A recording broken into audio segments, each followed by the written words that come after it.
कृष्णा, राधे राधे। आप सभी को वट पूर्णिमा व्रत की बहुत सारी शुभकामनाएं। विवाहित स्त्रियां अपने पति की दीर्घ आयु, आरोग्य और सुखकारी के लिए इस व्रत का पालन करती हैं। पूर्ण श्रद्धा और निष्ठा के साथ इस व्रत का पालन करके वे सती सावित्री के चरण चिन्हों का अनुगमन करती है और यह हमारी संस्कृति की महानता है, जहाँ पर प्रत्येक संबंध के लिए हम अपनी कृतज्ञता व्यक्त करते हैं। तो चलिए इस वट पूर्णिमा व्रत के शुभ अवसर पर हम उससे जुड़ी हुई इस सुंदर पौराणिक कथा का श्रवण करते हैं।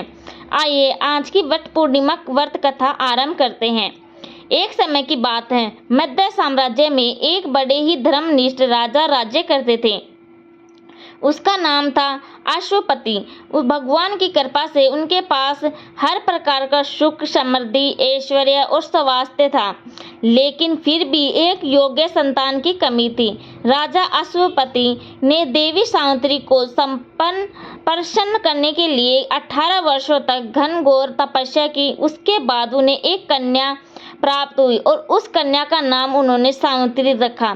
यह कन्या हर प्रकार के गुणों से विभूषित थी, हर प्रकार के आदर्श नारी सद्गुणों से सुसज्जित थी। दिन और रात बीतते गए, वह कन्या धीरे धीरे बड़ी होती रही। जब वह विवाह के योग्य हुई तो राजा अश्वपति ने उसके लिए एक सुयोग्य वर्ग की खोज करना प्रारंभ कर दिया, लेकिन दुर्भाग्य से कोई भी ऐसा राजकुमार उन्हें नहीं मिल रहा था जो उनकी राजकुमारी सावित्री के सौंदर्य, बुद्धि और तर्क शक्ति के दुर्लभ योग के आगे खड़ा रह सके। आखिर अंत में राजा थक गए। उन्होंने राजकुमारी से कहा, हे पुत्री, मैंने बहुत प्रयास किया, लेकिन तुम्हारे योग्य सशक्त कोई भी राजकुमार नहीं ढूंढ पाया।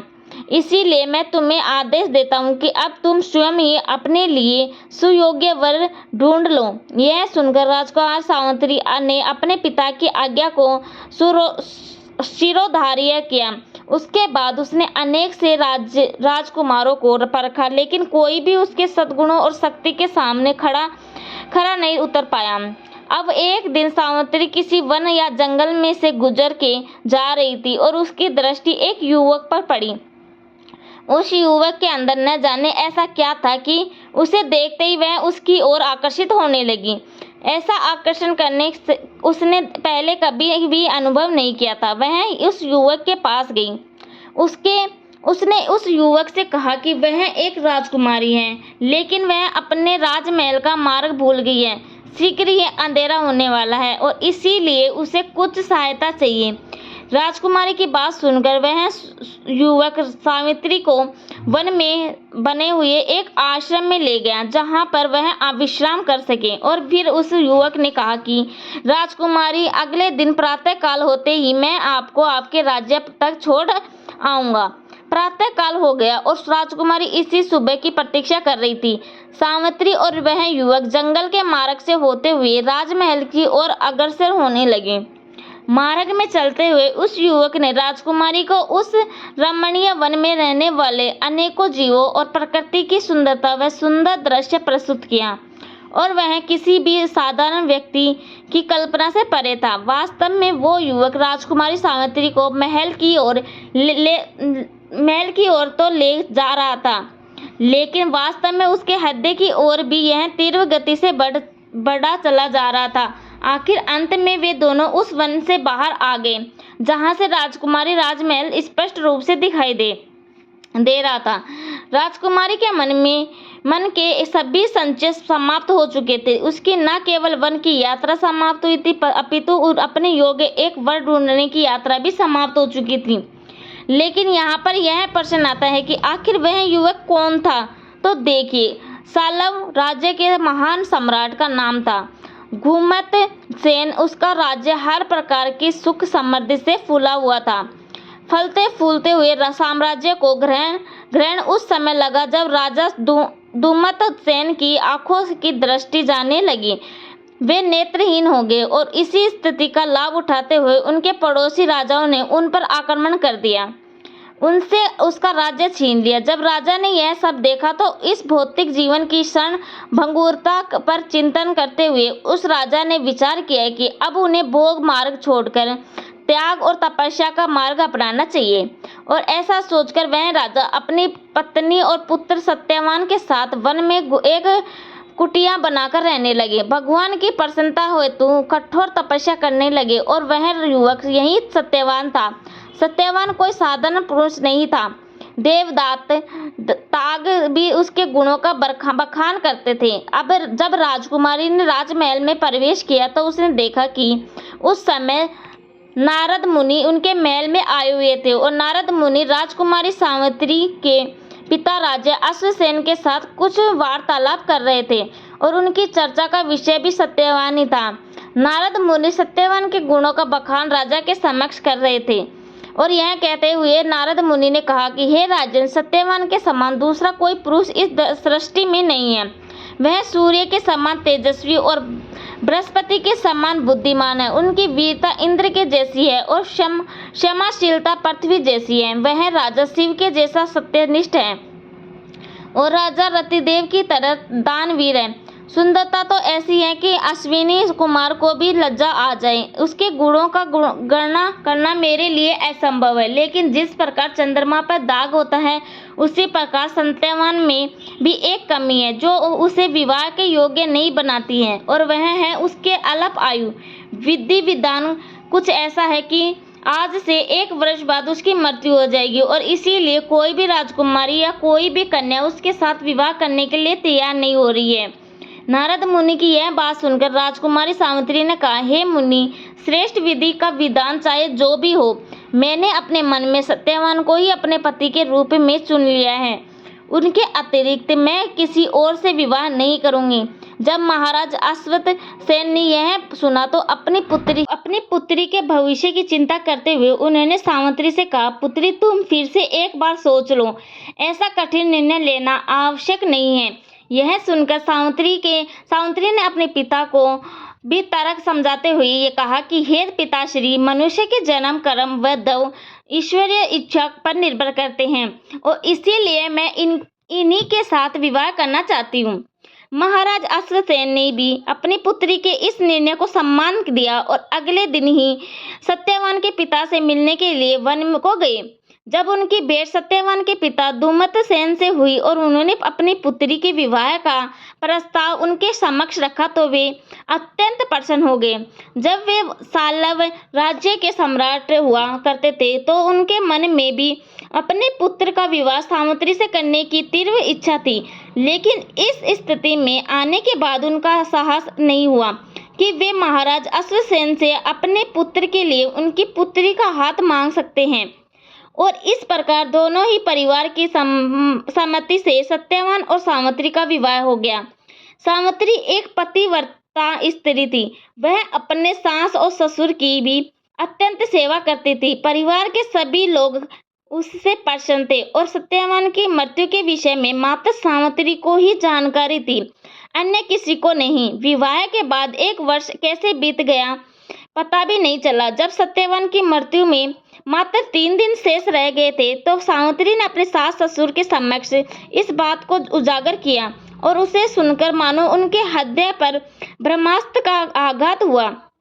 सत्यवान अपने माता पिता का एकमात्र आश्रय था और उस समय सावित्री ने संकल्प लिया था कि वह आने वाले 3 दिन बिना कुछ खाए पिए त्रिरात्रि व्रत करेगी।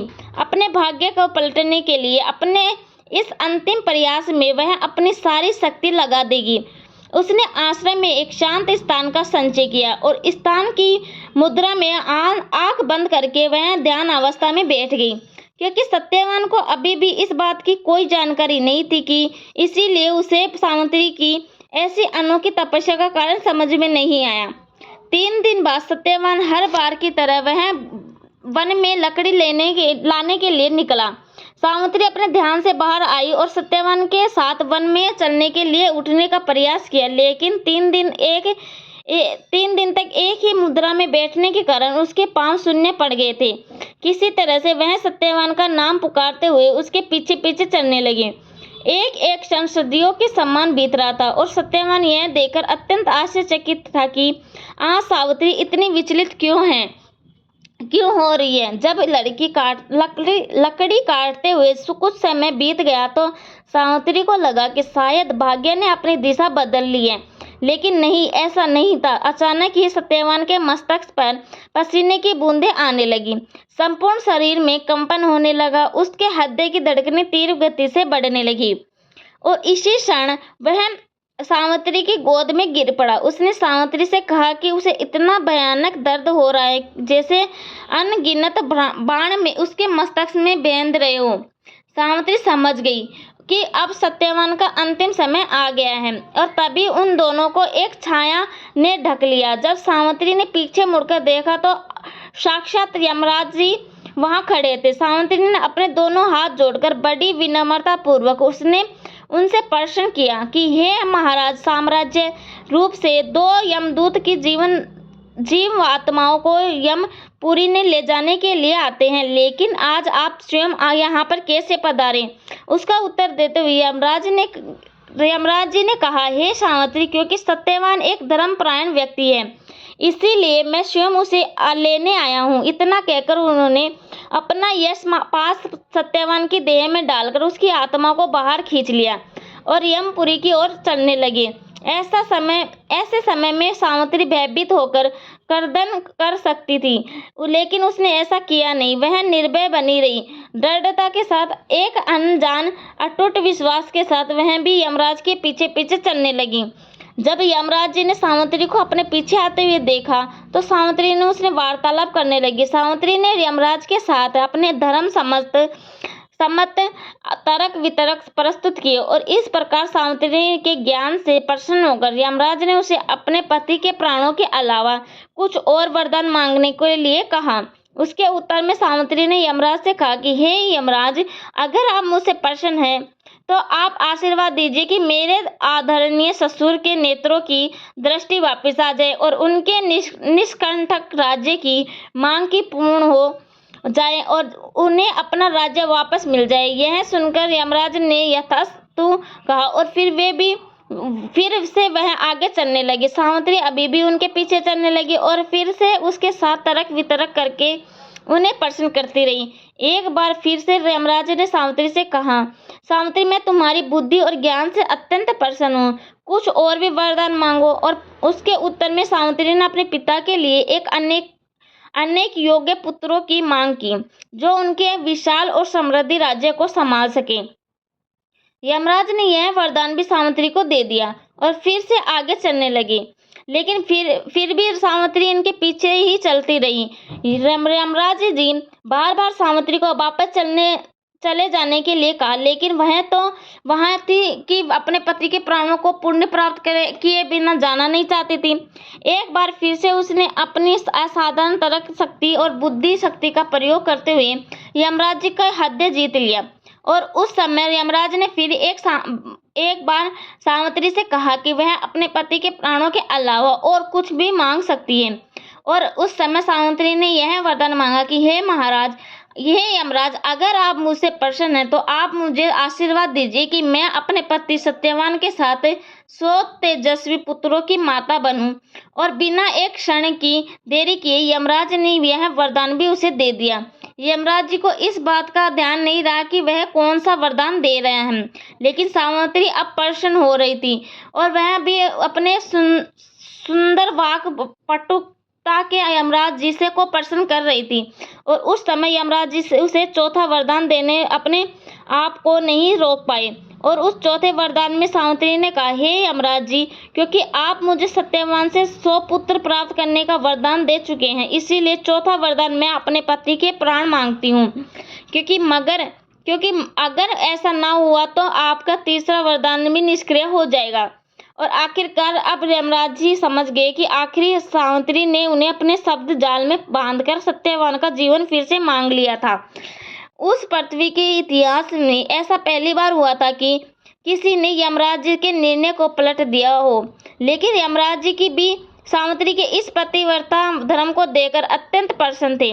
इसीलिए उन्होंने सत्यवान की आत्मा को अपने यमदंड से मुक्त कर दिया और सत्यवान फिर से जीवित हो उठा। मात्र इतना ही नहीं, यमराज ने सत्यवान को दीर्घ आयु और यशस्वी सम्राट बनने का वरदान दिया। यमराज से ऐसे दुर्लभ वरदान प्राप्त करके सावित्री अपने आश्रम में पुनः लौट आई और सावित्री को प्राप्त हुए वरदान के परिणाम स्वरूप राजा दुम्मतसेन के नेत्रों की दृष्टि पुनः वापस आ चुकी थी। उन्होंने अपने पुत्र को जीवित देखा और वे अत्यंत प्रसन्न हुए और फिर सावित्री ने वन में हुए सभी घटना का वर्णन उन्हें कह सुनाया और उसी क्षण गौतम ऋषि वहां पर आए। गौतम ऋषि ने आशीर्वाद देते हुए कहा कि जब तक सावित्री सत्यवान के साथ मृत्यु से उसे स्पर्श भी नहीं कर सकती और इस प्रकार पति परायण सावित्री ने अपने पति सत्यवान के प्राणों की रक्षा की। और इसी कथा की समृद्धि में प्रत्येक वर्ष विवाहित स्त्रियां अपने पति के दीर्घ आयु और अच्छे स्वास्थ्य की कामना करते हुए इस व्रत का पालन करती है। इस व्रत और उसकी कथा का उल्लंघन हमें अपने प्राणों और महाभारत ग्रंथ में प्राप्त होता है। तो हमें आशा है कि आपको आज की यह वट सावित्री व्रत कथा अच्छी लगी होगी। इसका श्रवण करके आपके पतिव्रत धर्म और आज के वट सावित्री व्रत की आपकी निष्ठा वृद्धि होगी। अगर आप एक गर्भवती महिला है या फिर आने वाले समय में प्रेगनेंसी प्लान करने वाले हैं और अगर आप चाहते हैं कि आपके आने वाली जो संतान है वह जल्द इमोशनल स्ट्रॉन्ग इंटेलेक्चुअली रूटेड और एक आइडियल लीडर बने, तो यह मैसेज आपके लिए। क्या आपने सोचा कि हम एक छोटा सा घर बनाने से पहले बहुत सारी प्लानिंग करते हैं, बाहर जर्नी में जाने से पहले बहुत सारी प्लानिंग करते हैं, लेकिन एक नई पीढ़ी को जन्म देने से पहले कितनी तैयारी करते हैं। आज प्रेगनेंसी को सिर्फ टेस्ट रिपोर्ट और मेडिसिन्स तक सीमित समझ लिया गया है, लेकिन हमारे वैदिक स्पर्श के अनुसार यह एक सेकंड क्रिएशन जर्नी है जहां पर माता पिता की चेतना ही बच्चे का पहला संस्कार बनती है। और दोस्तों, आपको वीडियो कैसा लगा कमेंट करके जरूर बताएं। जय श्री कृष्णा, राधे राधे, थैंक यू, धन्यवाद।